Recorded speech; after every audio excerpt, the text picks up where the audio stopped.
Welcome to Structured Change, and today's episode, what is an asset? Depending on who you speak to or ask the question of, people have a different concept of what an asset may or may not be. Well, ISO, or the International Standards Organization, define an asset as anything that does or has the potential to deliver value. So if you take it in its simplest form, an asset can be almost anything. If we take that a step further and consider two types of asset classes, there's the tangible asset and the intangible asset. And a tangible asset, we're really looking at something that we can actually touch. And as an example, there could be cash, money, land, equipment, inventory, spare parts, machinery, or stocks in the share market. Whereas an intangible asset could be something like a design, a patent, a trademark, goodwill, a brand, or even a domain name.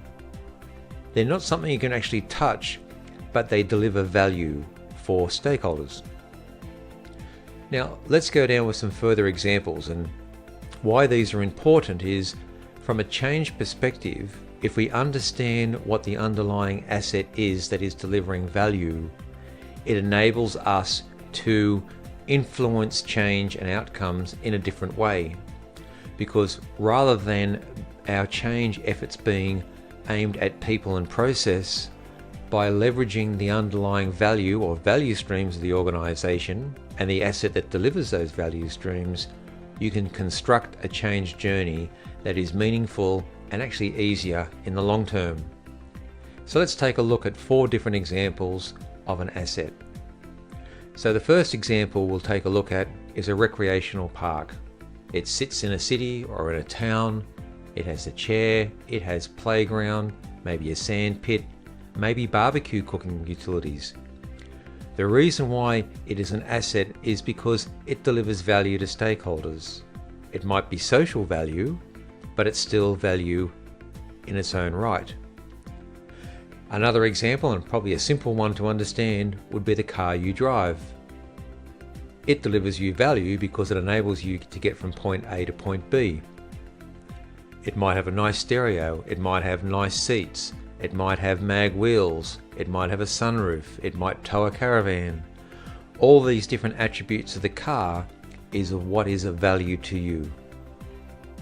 The next example would be a workforce. In an organization, or as an organization is sometimes referred to as a system made up of people, well, your workforce or human capital is the asset. We need to understand people in that organization. What do they need to do? How do we support them? How do we maintain their skills? And how do we keep them motivated for their working life? And how do we actually change to accommodate when the organization needs to change? So again, a workforce is people's feeling of belonging, satisfaction, their own personal development, professional development, etc.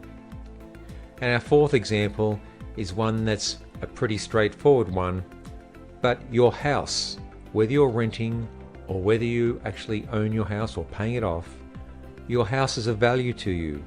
It provides shelter, it provides you a social meeting place for your family or friends, it provides you solitude, a place to study, maybe to watch TV, but it does deliver value of some type or form for you. So again, this chapter was just defining what is an asset, because as we go through these series of episodes, you'll start to understand that change management, influence, and asset management value go hand in hand. And what we have found at Structured Change is, by leveraging these two elements or perspectives of value and change, you lay the foundation for a smooth, repeatable, and predictable change journey.